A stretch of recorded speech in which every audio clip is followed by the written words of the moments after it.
live? We have about 2 minutes. good, thank you. 2 minutes. 2 minutes to showtime. Thank you. Paul still en route? So it was a long time coming. Devil made me do it, I'm sorry. 1 minute. For the communication.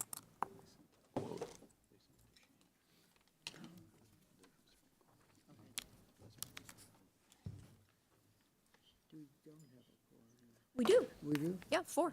We just squeaked by.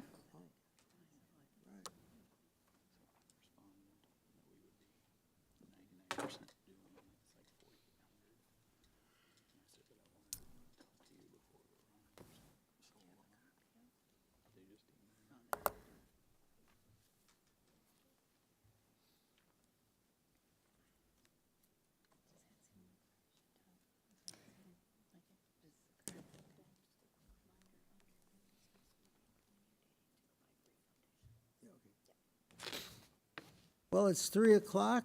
Welcome to the Board of Library Trustees, March 27th, 2025 meeting.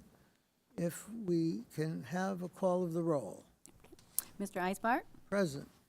Mr. Williams, Present. Mr. Pasterit, Mr. Freistoffer, Mr. Moss, Mr. Seifert, Present. Mr. Sedestrom, and Ms. Shamanoff here.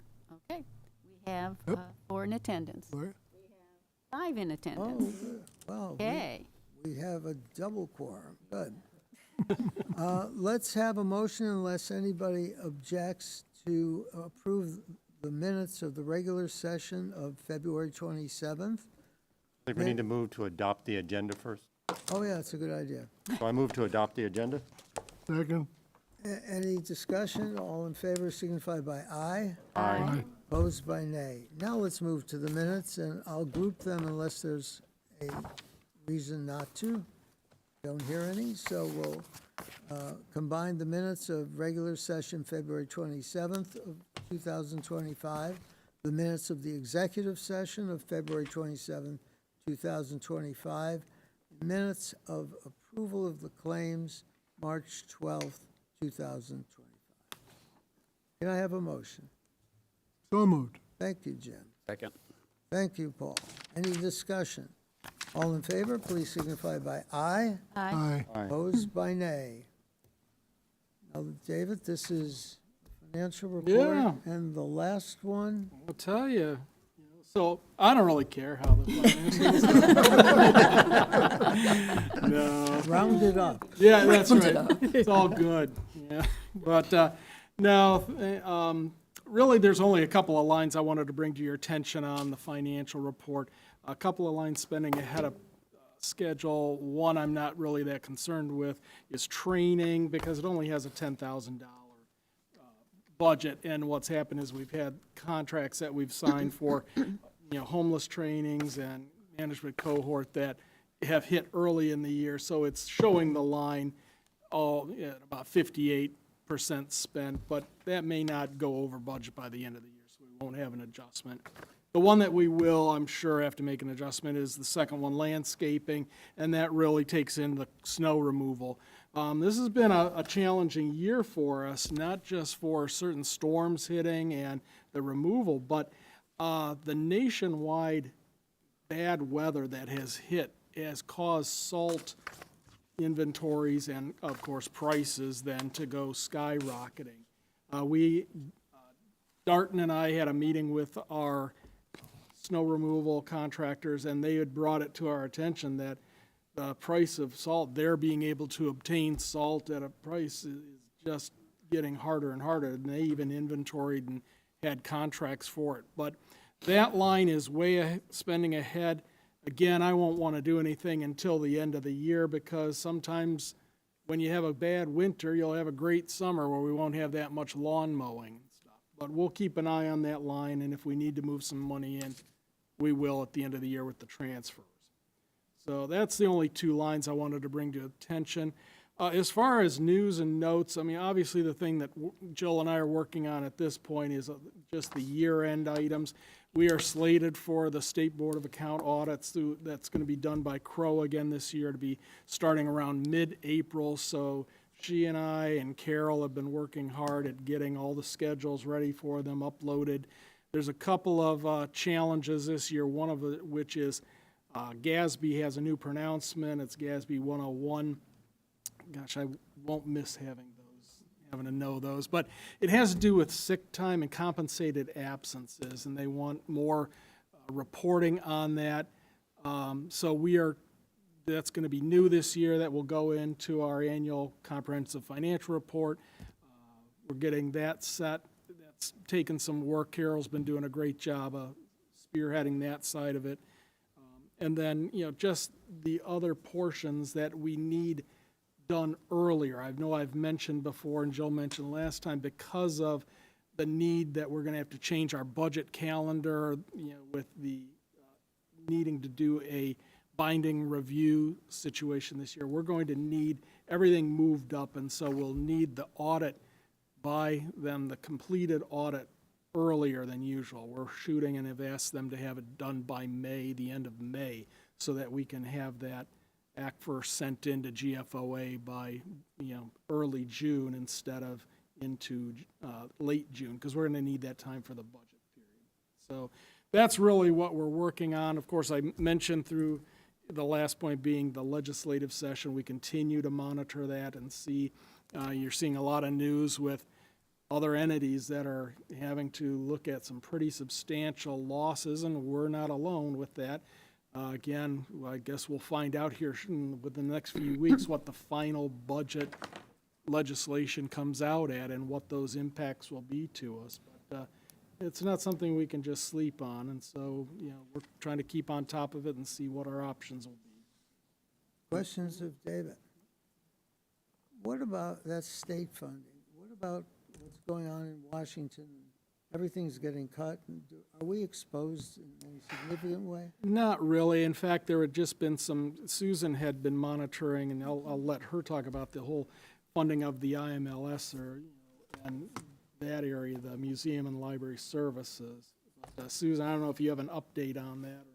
Not much of an update, but I do have at everybody's seat a fact sheet from the Indiana Library Federation about the Institute of Museum and Library Services and what the potential defunding of that agency could mean to library services statewide.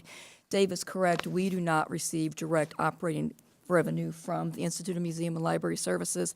However, the organization does provide funding to support statewide library services, such as the delivery of library materials throughout the state, such as certain databases. So even though it wouldn't reduce our operating budget if they were defunded, our patrons and our staff could see some service impacts.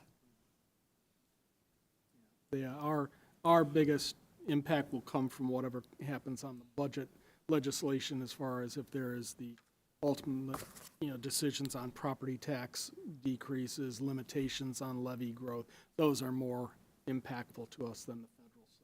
I told staff that the decisions that are made in Indianapolis impact us much more typically than the decisions made in DC. But we're certainly keeping an eye on this as well. Okay. Exactly. If there are no questions or comments, a motion to approve the financial report? So moved. Second? Any discussion? All in favor, aye. Aye. Aye. Opposed, nay. We'll circulate it. And now, how about the claims? Right. I have the claims today. We have claims of $685,000. The high dollar one would be for digital ebook materials of $100,000, and then next one, the highest one would be main chiller demo that we had of a little over $91,000, and system-wide electrical would be just about $50,000. Questions on the claims? If not, motion to approve the claims? So moved. And a second. All in favor signify by aye. Aye. Opposed by nay. Ben, could I chime in just for a second, one thing? And Well, I just want, keep it short. I know, me? Are you kidding? I just wanted to respond because Susan, you had questioned Susan about the status of the rebate, the IRA rebate I did, yeah, situation yeah. going on. And Jill and I met with Baker Tilly this past week, and they are still online with a filing, basically for the 2024 tax year. We were able to obviously get the generating of the solar power in play in 2024. That was one of the main tripping points. They are working right now to obtain not only the necessary filings for the initial rebate, but also they're still working on what's called the domestic content. How much of this project, whether it be the solar panels, the chillers, things like that, has been produced domestically. And that would allow us to gain even higher amounts of rebates on that. They are still working on that. They're anticipating that right now we would see probably a second quarter filing of the initial documentations with the federal government, and hopefully here relatively soon, I think they said, that on the status of it, whether it would be approved, but it would still be a rebate that would come in, filed for 24, likely to be received in 25, possibly into 26 if things get delayed with all the turmoil in Washington, obviously. Be there, but we're still eligible for it, and it's still in the timing that we needed it to happen in. So we're keeping meetings with them and keeping abreast on that. And how's the system working? Great, Jake. I mean, we're producing things. I don't know. One of the things I think Train was going to do, and I think we're still looking at, is the installation of that display in the main hall that would actually show the amount of kilowatts or whatever that are being generated, and that's still going to be done. So I think that would be neat to Good. see it going as it's happening. Okay, any further questions? Yeah. Thanks for the opportunity. I didn't want that to slip by because I know you had asked about it. Thank you. Sure. Okay, item number 6, committee reports. Marty, capital projects. Yes, I do. I'm sorry I missed the last meeting. I'm sure we all remember the good news. We got our approval from the city council as well as the county council to move forward with our facility master plan. So we are moving forward with that. The steps that we've been going through right now, I want to report to the board and the community as well, kind of where we are and that we are moving apace to move forward with the project. First off, the decision was made that we wanted to move forward with hiring an owner's representative for the library for various reasons, may have been discussed at the last meeting, but essentially to assist and to help us to be as cost-effective in the construction, make it as efficient as possible, and so save taxpayers as much money as we can while we go through this. Basically, we're hiring some experts to help us with the construction cost as we move forward, coordination as we move forward with this project. Goal also to reduce the impact to the public, to our patrons, our users, while we are going through this process as well. So the process was we did a request for proposal. We sent out to 10 firms that we were aware of would do this kind of work as owners' reps. We received proposals back. Based on those proposals, we selected 2 for the interview process. Senior staff and some board members, including me, went to the interviews and interviewed the proposed owner's rep, went through their proposals, and shared with all the board members as well. And at this point, we're going to make a motion to give our executive director, Susan, authority to enter into the contract. I will say the primary reason we're going to make the motion is we need to move forward. We believe, frankly, that both were good candidates, but there was a clear recommendation from our staff based upon their reviews, based upon how they believed they would work with people, based upon the cost effectiveness and also being most responsive to all of us. And therefore, I'm going to make a motion to give our director authority to enter into a contract with the company, Veritas Group, and give her authority to move forward and enter into that contract consistent with the proposal they have provided to us. happy to answer any questions, and we have Kim and Jake here as well, if those are the people most directly responsible here for this project, and Susan as well, obviously, if any board members have any questions at Do all. we have a second to Marty's motion? Second. Thank you, Jim.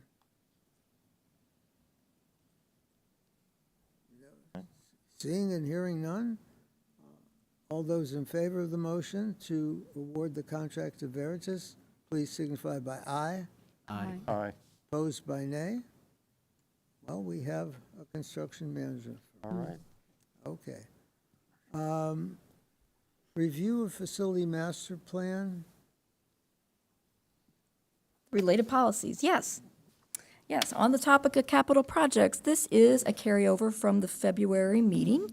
We have for you today 2 policies in regards to the facility master plan in Phase 1.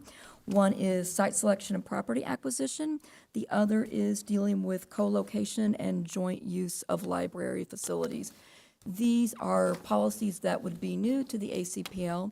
Kim began working on these when we were working with the Boswick Group during the planning portion of the facility master plan. They have been reviewed by Pete and Ted. You'll see at your seat a slightly revised version of the co-located and joint use library facility policy. There's no substantive changes to the policy, but Pete and Ted did clean up a little language in regards to how the library is referenced and just some grammatical, stylistic things. The substance and the content is virtually the same.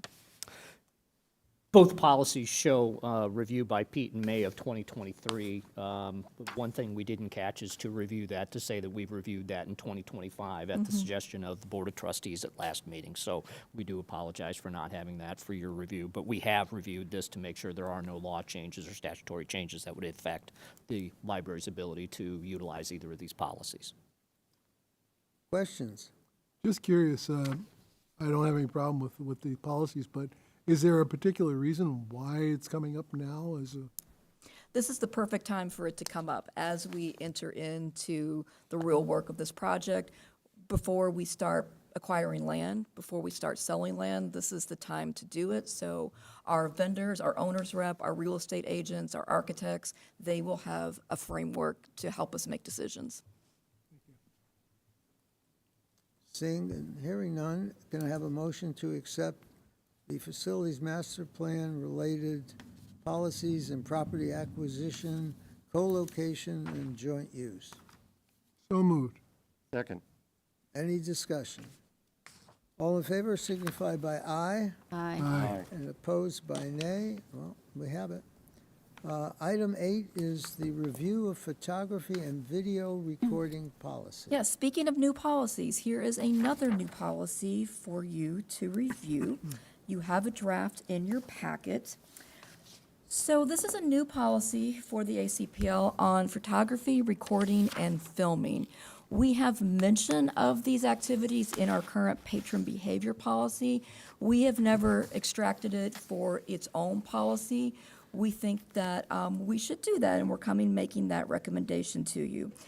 Our staff has worked with our attorneys for several months to research and develop this policy.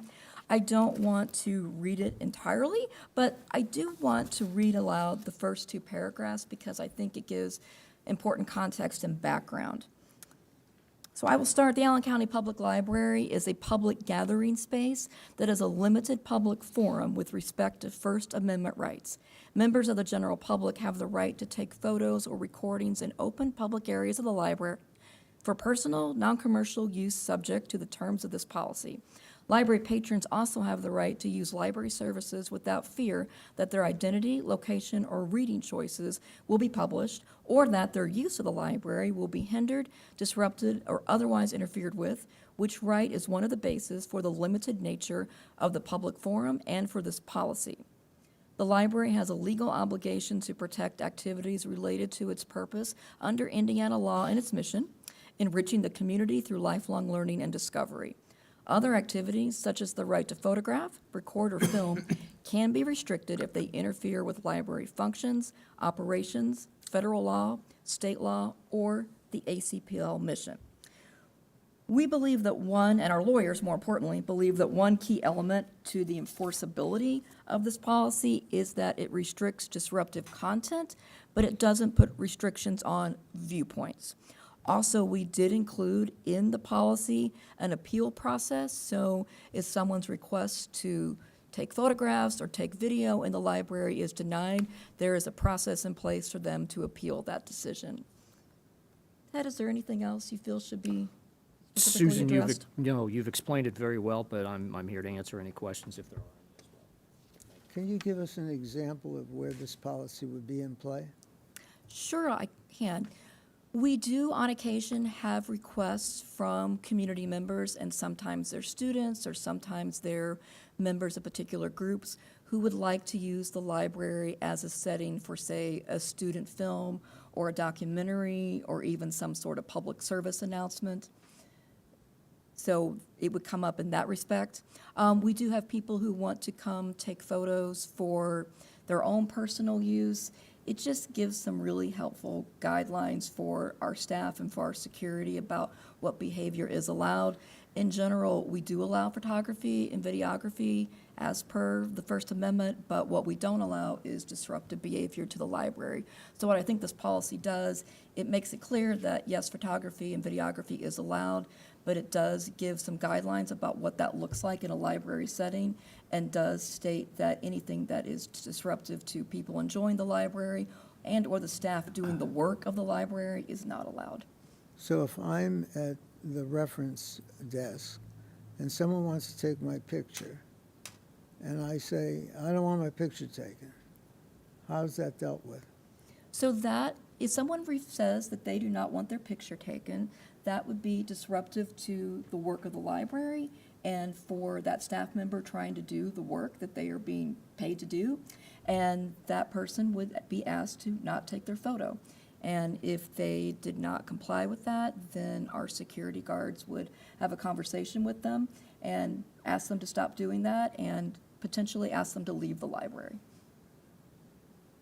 Okay? So we have a policy about disruptive behavior.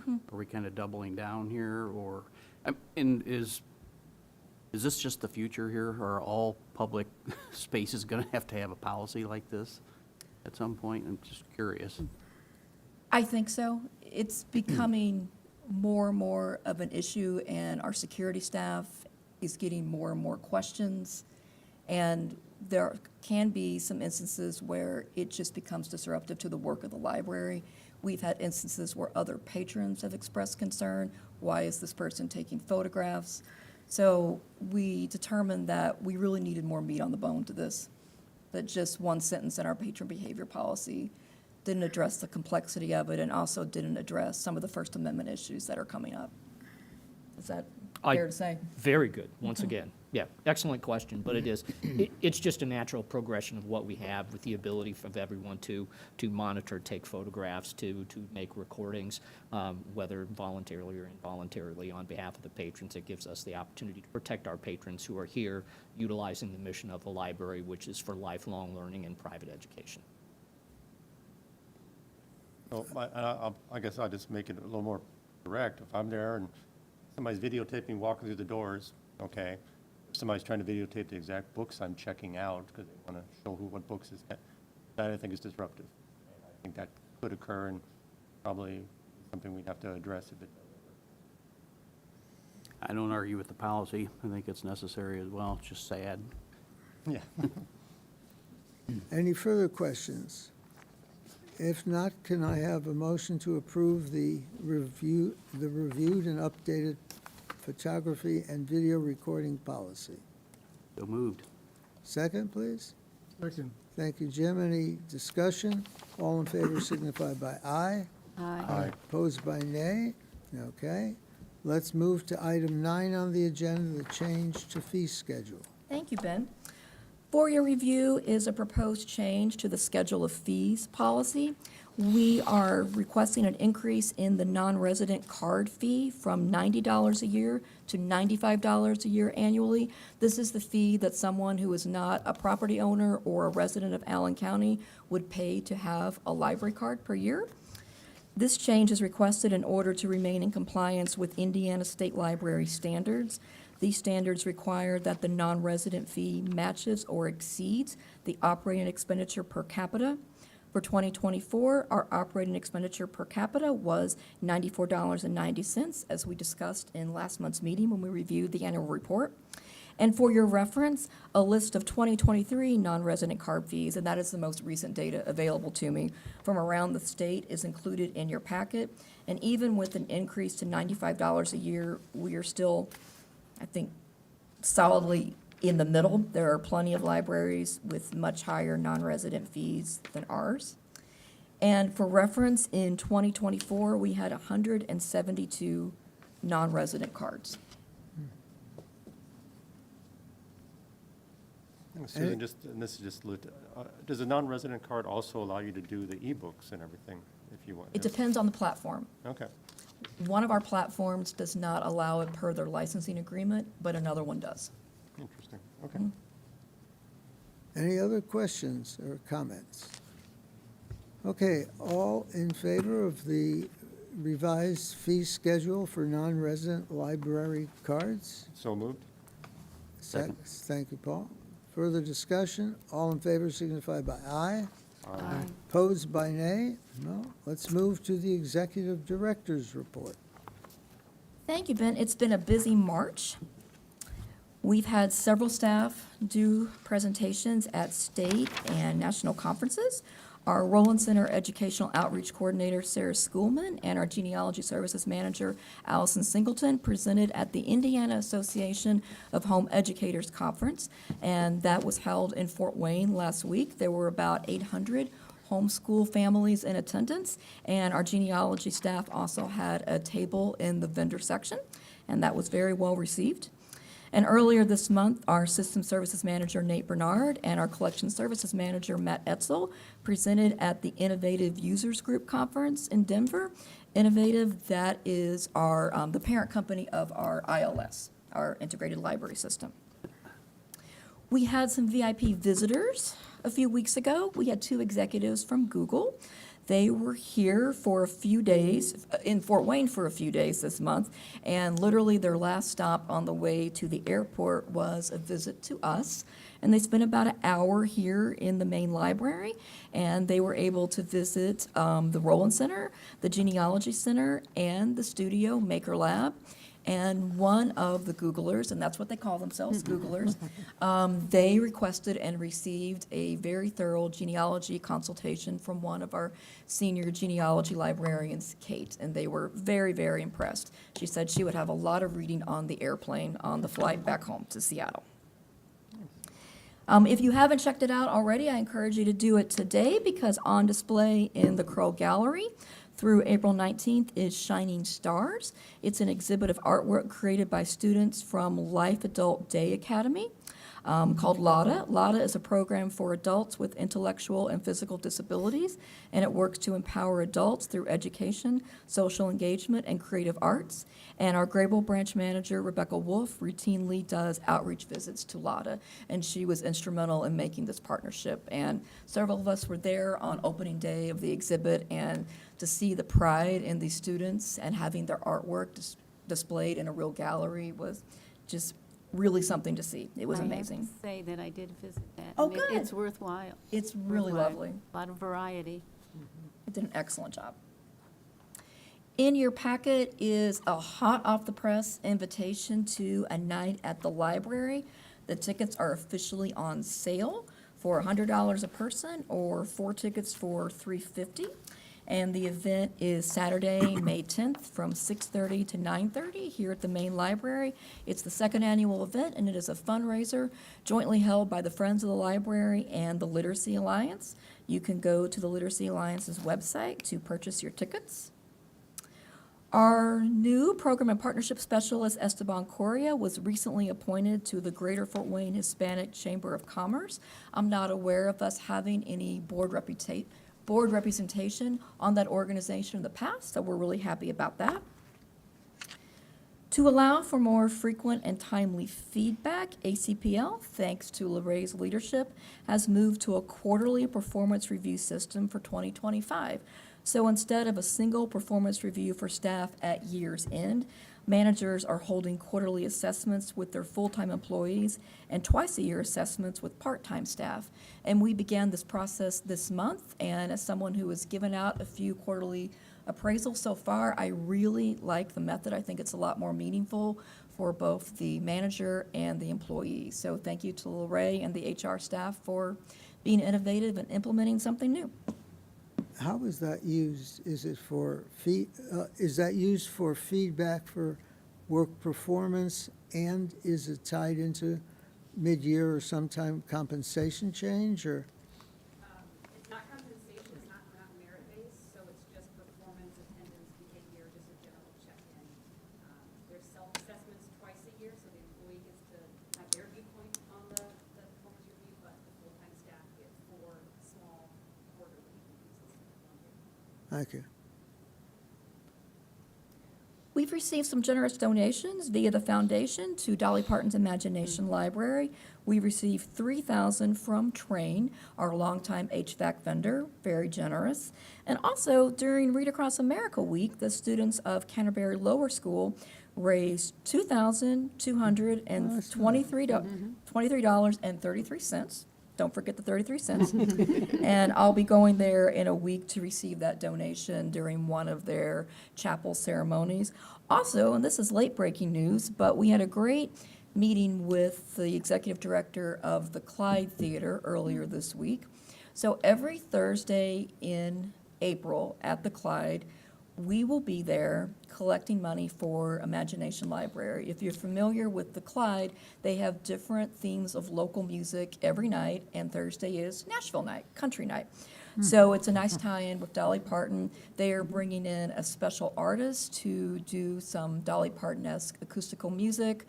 They are having special video displays and just a lot of fun activities, and we'll be there every Thursday night with our lockbox taking donations, so.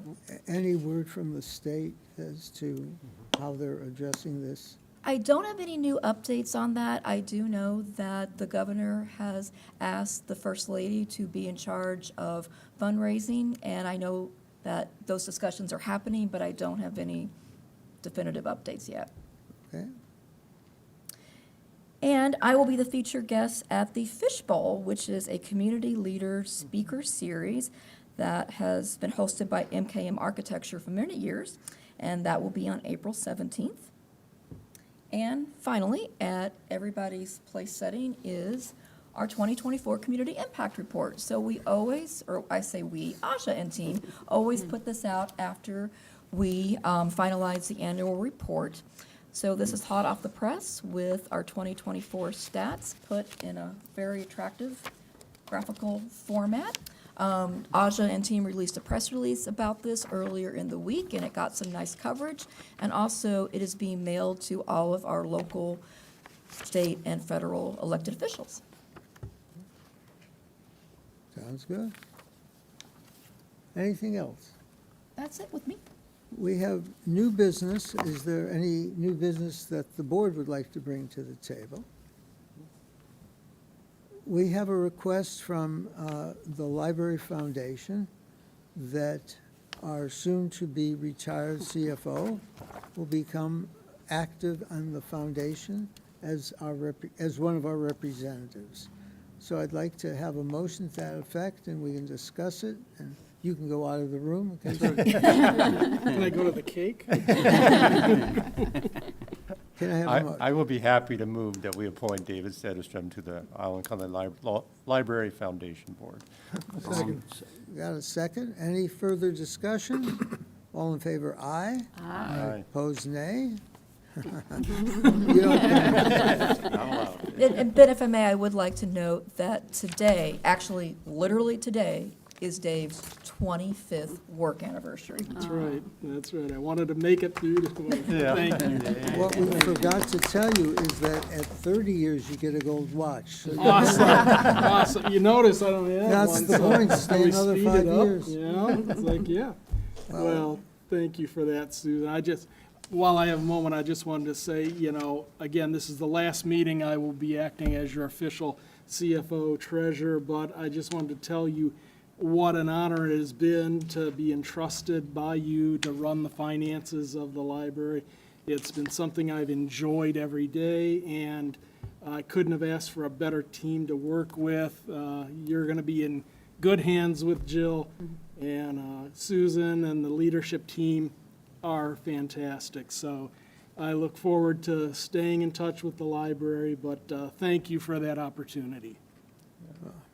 Well-deserved. Thank you, Dave. Let's open the meeting to public comment. Anyone from the public want to address? How about nobody over the radio waves? Okay, any other good and welfare, or if not, we'll entertain a motion to adjourn. So moved. So moved. We are adjourned. Second, we're adjourned. Thank you. Thank you. You. Thank you, everyone. Well, David.